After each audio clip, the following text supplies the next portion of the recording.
Dear Professor Friendcard, my name is Harry Dingman, and I presently reside in North Carolina.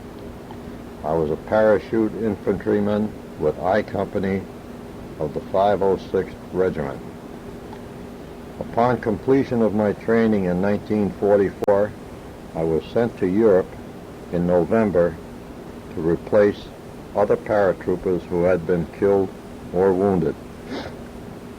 Before I and the others with me could reach the 101st Division, they had become surrounded at Bastogne. We were held in the area of Belgium along the Meuse River near Givet, France. While there, we patrolled and guarded the bridges and crossroads to protect the retreating American and English troops. We also had to guard against infiltrating German troops, many of whom were dressed in American uniforms and driving captured American vehicles. A day or two after Christmas, when General Patton opened a corridor into Bastogne, we were rushed in to join the various outfits of the 101st Division. I was assigned to the 506 under the command of Colonel Robert F. Sink. Most of our action took place in the wooded area just up the road from Foy. We had many patrols and skirmishes in that area and were shelled daily. I remember one day watching a little old lady come walking up the road from Foy during the shelling. She paid no attention to anyone. No one seemed to know where she came from or where she went. On January 9th, we made a major attack on German positions, capturing the high ground around Noville. We were counterattacked that night but held ground. The next night, we left the area and pulled back to our original position near Foy. We tried several times to retake Foy without success. On January 13, we attacked Foy again. This time, I was unfortunate enough to be shot by a sniper near a barn just outside Foy. The bullet entered my mouth and came out through my jawbone. Of course, I was quite helpless, but still conscious.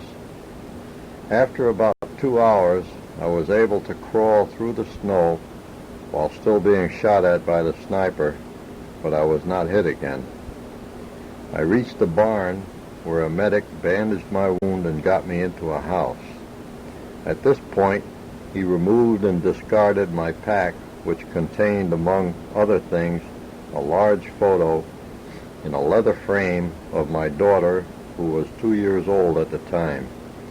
I carried this picture wherever I went and would look at it when I was lonely. I often wondered if someone may have found and saved it as a souvenir. Of course, this is a very slim possibility. We spent most of the day trapped in the house by the sniper. My sergeant, in a moment of carelessness, walked to the door and was shot and killed. At some time later in the day, we captured 2 German soldiers who were hiding in the cellar and used them as stretcher bearers to get the wounded out. I was taken to a tent hospital where I was operated on and eventually sent home via Paris, England, and to the United States of America. I spent 10 months in hospitals before being discharged. While I was at Bastogne, I was very impressed with the beauty of the countryside and saddened by the destruction of it. I have often dreamed of someday returning to Bastogne, but with work and finances, I have never quite made it. But now I have retired and look forward with great anticipation to my trip with my wife in September.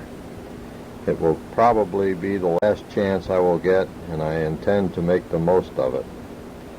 I have heard many great things about the hospitality of the wonderful people of Bastogne, and I hope to see you soon. I never really had any contact with any of the people of Bastogne, as most of my time was spent in my foxhole just up the road from Foy. Sincerely, Harry Dingman, Jr.